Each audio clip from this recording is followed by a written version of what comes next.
Beleza, minha gente? Vamos lá para a resolução de mais uma questão EMESCAN Fundep, prova de 2023, primeira aplicação. Olha só, essa questão ela tem uma pegada interessante que ela fala assim, ó, uma das funções do fisioterapeuta esportivo é cuidar dos atletas garantindo que eles estejam aptos a trabalhar com o melhor desempenho em suas atividades esportivas.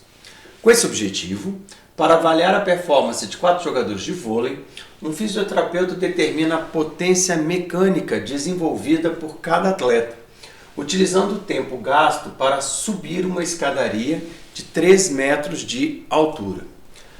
Veja a tabela a seguir. Então ele botou na tabela o quê? O nome do jogador, a massa do jogador e o tempo que ele levou para subir essa escada de 3 metros de altura. Tá? Então ele fala assim, considerando a aceleração da gravidade da Terra igual a 10 metros por segundo quadrado, desprezando qualquer forma de atrito, qual jogador apresenta a maior potência? Bom, olha só. Então, repara que a nossa questão, ela fala utilizando o tempo gasto para subir uma escada de 3 metros de altura. Então a gente tem o tempo, 3 metros. Muda o tempo, mas a altura é sempre a mesma, 3 metros. E a aceleração da gravidade que foi dada e a pergunta da questão. Qual do jogador apresenta a maior potência? Bom, então a questão já deixou claro. Temos que ver a potência. Bom, como é que nós vamos fazer isso? Presta atenção. Na verdade, a gente tem que primeiro lembrar do conceito de potência. Tá? Potência nada mais é do que o trabalho feito dividido pelo tempo. O trabalho feito pelo jogador, presta atenção no que eu vou falar. O jogador sobe, então ele tem que fazer uma força que vai vencer o peso dele.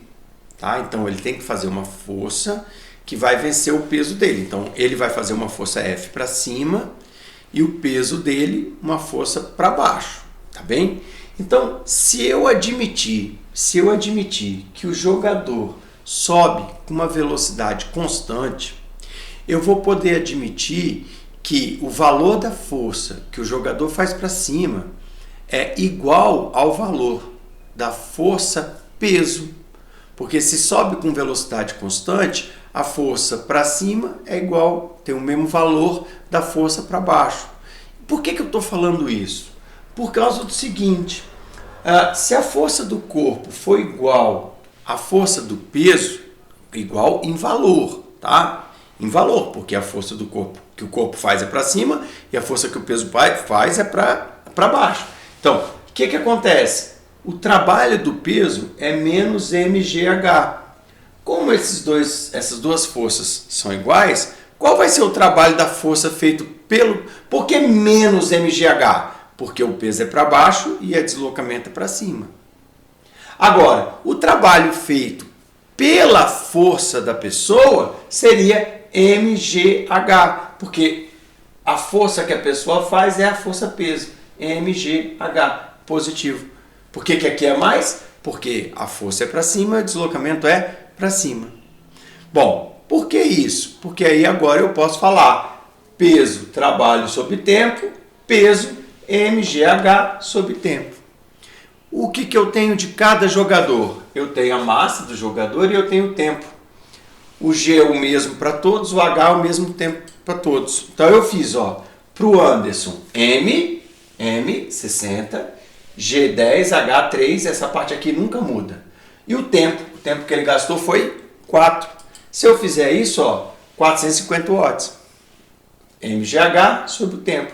De novo, o Bruno, M 70, tempo 5. Repara, 70 e 5. Aqui não muda, porque é o G e o H. Se eu fizer essa conta, a potência do Bruno foi de 420 watts. Se eu fizer a do Carlos, que é o terceiro jogador, de novo, M e o tempo. Aqui não muda, porque é o G e o H. Se eu fizer essa conta, vai dar 300 watts. E por último, o Daniel. Mesma coisa, o M e o tempo, o G é igual, o H é igual. Então, se eu fizer essa conta aqui, eu vou descobrir qual a potência do Daniel, 425. Repare então, 425, 300, 420, qual foi o jogador mais potente? O jogador mais potente foi o Anderson, da alternativa da letra A. Beleza, pessoal? Então repara que a gente teve uma questão aqui que não foi difícil, aplicação de fórmula e estava para fazer na boa. Valeu e até a próxima questão. Tchau, tchau.